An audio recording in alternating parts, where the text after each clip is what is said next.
20 سپتامبر سال 2022 در شهر ورشاو پایتخت لهستان انجمن سالانه سازمان امنیت و همکاری در اروپا آغاز به کار کرد. قرار است در انجمن امساله هیئت‌های علیحده حکومت تاجیکستان، جامعه شهروندی این کشور و گروه‌های مخالف تاجیک اشتراک کنند. حرکت اپوزیسیونی فعلا در تاجیکستان ممنوع گروه 24 خبر داد که حدود 19 عضوش در این گروه در ورشاو نمایندگی میکنند. در بین اونها از جمله بهروز تقوی‌زاده مجری برنامه صدای مردم، حسین اشورف مجری برنامه حق و باطل دیده می شوند. همچنین حدود 10 وکیل از پیمان ملی تاجیکستان، یک ائتلاف نیز فعلا در تاجیکستان ممنوع نیروهای مخالفین هم به انجمن ورشاو آمدند. بنا به اطلاع دریافته، هیئت حکومت را امسال در انجمن ساحه سید مراد فتازاده معاون اول رئیس حزب در تاجیکستان حاکم خلقی دموکراتی راهبری میکند، ولی وکیلان مخالفین روز 27 سپتامبر از ورشاو به پایگاه خبری بامداد خبر دادند که 2 روز باز کرسی‌های جدا شده برای هیئت رسمی تاجیکستان و همچنین کشورهای چون روسیه و بلاروس در انجمن ساحه خالی است. در روز اول انجمن نمایندگان هیئت‌های رسمی کشورها سخنرانی کردند و روز 27 سپتامبر نوبت به نمایندگان جامعه شهروندی و مخالفین داده شد. رهبر پیمان ملی تاجیکستان محیدین کبیری در سخنرانیش اول درباره حوادث اخیر ولایت مختار کوهستان بدخشان حرف زده و گفت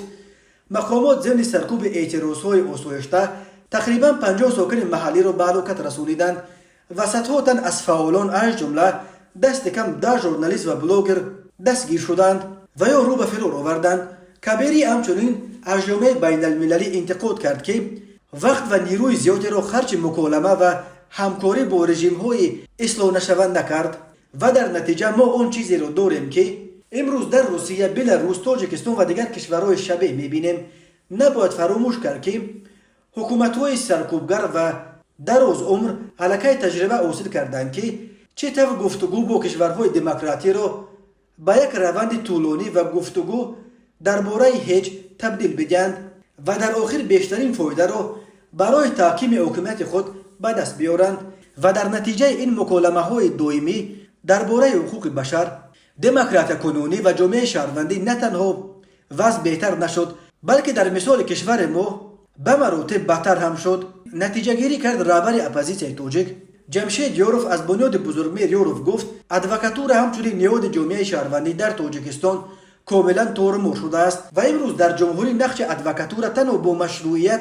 بخشیدن به جریان تفتیشات و صدور حکم‌ها محدود کرده شده است. علیم شیرزبانوف از کنگوره آزاداندیشان تاجیک مسئله عوض نشدن حکومت را در کشورهای چون تاجیکستان که بران از سال 1992 اینک 30 سال باز امامعلی رحمان روبری میکند مطرح کرد. شیرزبانوف گفت نظام جهانی باید چنین تغییر داده شود که در عرصه بین المللی دیگر کسی با پرزیدنت هایی که بیش از 20 سال در سر قدرتند حتی سلام نکنند. مدینه حکمت الله از مرکز حقوق بشر در وینا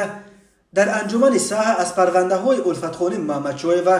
و شایده محمدجانوف یادآور شد و گفت در تاجیکستان زنان فعال نیز بیرحمانه سرکوب کرده می شوند. انجمن های سالانه ساحه در ورشاو در سالهای آخر به یک میدان اساسی بحث های سیاسی بین نمایندگان حکومت کنونی تاجیکستان و مخالفینش که اکثرش از داخل کشور رانده شده حالا اساسا در اروپا فعالیت دارند تبدیل یافته بود.